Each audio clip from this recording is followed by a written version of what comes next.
नमस्ते दोस्तों, आप सबका द इंडियन साइट पर बहुत स्वागत है।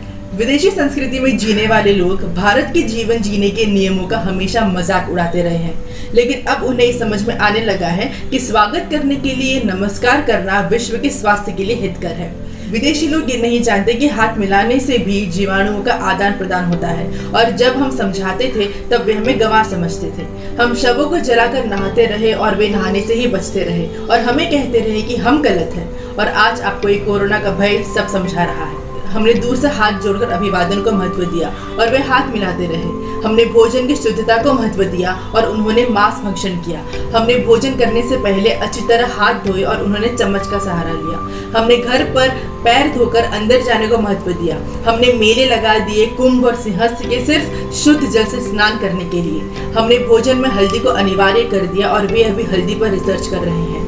हम चंद्र और सूर्य ग्रहण में भोजन नहीं करते और ये इस बात पर भी रिसर्च कर रहे हैं। वैसे अगर हम कोविड डेथ्स की बात करें तो मैं बता दूं कि कोविड डेथ्स पर 1 lakh of population in US is 64.74, whereas in India it is only 7.73। मुझे लगता है इस बात के लिए हमें आयुर्वेदा और भारतीय तरीके से जीवन जीने को श्रेय देना चाहिए। दोस्तों, आज इंटरनेशनल हैंड वॉश डे है। Today in this video we will see few scientific Sanatan concepts of hygiene and cleanliness which has worked for ages, but with specific reference to combat COVID। चलिए शुरू करते हैं।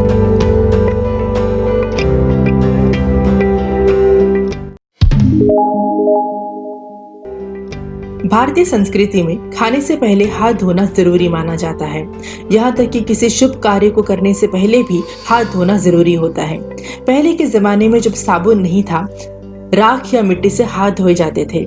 Infection को दूर करने के लिए शौच के बाद भी हाथ धोते थे। घर के अंदर और बाहर के लिए अलग अलग चप्पलों का इस्तेमाल किया जाता था। योग सूत्र में पतंजलि द्वारा स्वच्छता और पवित्रता का वर्णन किया गया है। हाल ही में आपने सेलिब्रिटीज और स्पोर्ट्समैन को देखा होगा हैंड वॉश को प्रमोट करते हुए। But if you look at the history of hand washing in the west, in the year 1846, Dr. Semmel was recommended the other doctors to wash their hands in a chlorine and lime solution before treating their patients. But surprisingly, he was later on sent to mental asylum because of his hand washing crusade.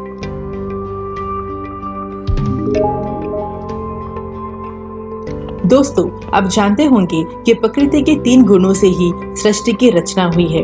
ये 3 गुण हैं सत्व, रजस और तमस। सत्व गुण का अर्थ पवित्रता तथा ज्ञान है, एक सर्वश्रेष्ठ गुण है। रजस का अर्थ है इच्छाएं। तमस का अर्थ है अज्ञानता, आलसपन, लोभ तथा निष्क्रियता। So if we talk about it scientifically, while urinating or defecating, rajas and tamas waves come in contact with the feet, and that is why washing the feet helps to release these waves in water and purifies the physical body. Rinsing the mouth upon waking up expels the tamas gases created in the body at night. Upon waking up, after washing the hands and feet, bend forward and take a mouthful of water from the cupped right palm. Do this thrice, spitting up the water each time for better oral hygiene. नमस्ते करने के वैसे तो बहुत सारे वैज्ञानिक तर्क हैं। उनमें से एक है, जब सभी उंगलियों के शीर्ष एक दूसरे के संपर्क में आते हैं और उन पर दबाव पड़ता है तो एक्यूप्रेशर के कारण उसका सीधा असर हमारी आंखों, कानों और दिमाग पर होता है, ताकि सामने वाले के व्यक्ति को हम लंबे समय तक याद रख सके।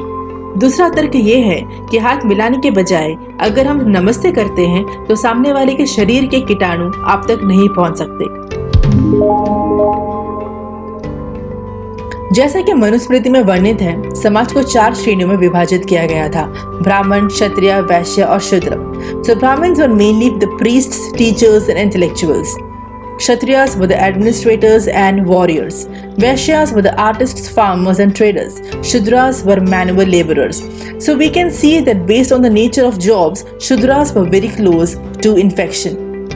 Such type of stratification in the society must have been carefully thought of and used at those times to prevent the spread of infectious diseases from one section to the other. The present day corona warriors like doctors, nurses, sweepers, police are facing the same situation. They are important yet being ignored because they are close to infection. They are doing their duty in spite of the risk. We have also heard house owners trying to vacate their premises for the same reason. These social stigma needs to be addressed seriously and jointly by administration and public because we need these warriors for the victory. The Gamcha has been the working class essential companion through the ages. आपने प्रधानमंत्री नरेंद्र मोदी को गमछे को mask के विकल्प के रूप में प्रस्तुत करते देखा होगा।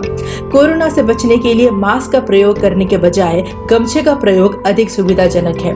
गमछा सूती कपड़े का बना होता है। ये पहनने में आरामदायक भी है और सुविधाजनक भी। इसे अधिक देर तक पहने रहने में भी किसी प्रकार की परेशानी नहीं होती और न ही ये त्वचा के लिए हानिकारक होता है।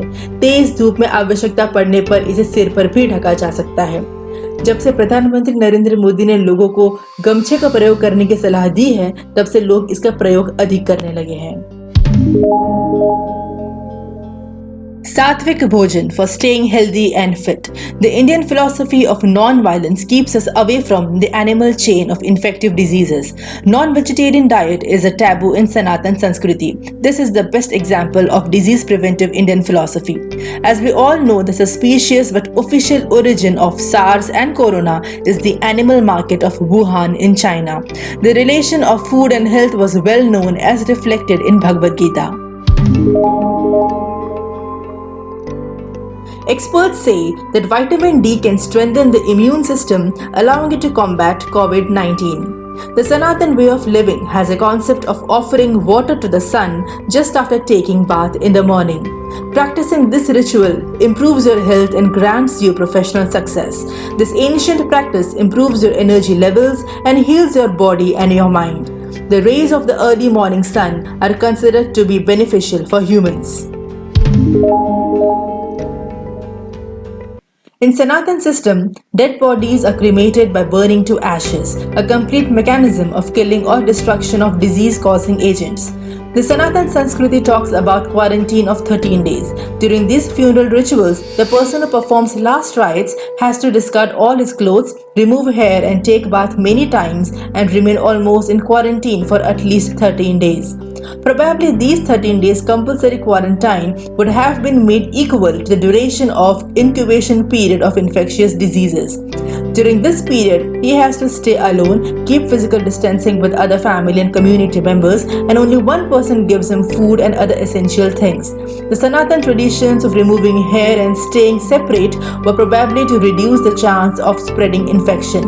Thus, we understand the Sanatan cultural practices were scientific, evidence-based, and quite efficient in prevention of infectious diseases. Traditions, customs, and culture of Sanatan Sanskriti are in line with the current modern scientific guidelines issued for prevention of spread of coronavirus, and we need to realize this. तो आपने देखा कि हम लोग सुसंस्कृत, समझदार, अति विकसित महान संस्कृति को मानने वाले हैं। आज हमें गर्व होना चाहिए कि पूरा विश्व हमारी संस्कृति को सम्मान से देख रहा है।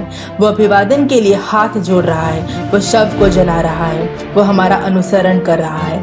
हमें भी भारतीय संस्कृति के महत्व को और उनकी बारीकियों को और अच्छे से समझने की आवश्यकता है, क्योंकि यही जीवन शैली सर्वोत्तम, सर्वश्रेष्ठ और सबसे उन्नत है। गर्व से कहिए, हम सबसे श्रेष्ठ हैं।